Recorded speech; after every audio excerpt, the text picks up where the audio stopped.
नमस्कार मंडळी, dhaba style flower मटारची भाजी बनवूयात. यासाठी अर्धा किलो फ्लावरचे तुरे तोडून हळद मिठाच्या गरम पाण्यात ठेवली. आता मिक्सरच्या भांड्यासोबत टोमॅटो, लसूण अजून काही मसाल्यांसोबत पेस्ट बनवून घेतली. आता फ्लावर गरम पाण्यातून काढून यात काही बेसिक मसाले, एक सिक्रेट जिन्नस घालून चांगले मिक्स करून घेतली. सिक्रेट जिन्नस काय आहे ते संपूर्ण व्हिडिओमध्ये सांगितले आहे, नक्की बघा. फ्लावर थोडेशा तेलात अशी तळून घेऊयात हलकी. त्यानंतर यात काही खडे मसाले घातले.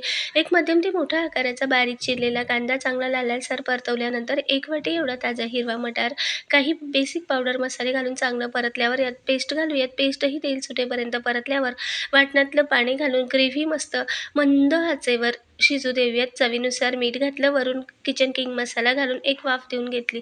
आता यात तळून घेतलेली फ्लावर घालूयात.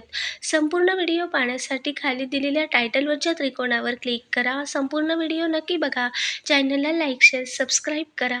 धन्यवाद.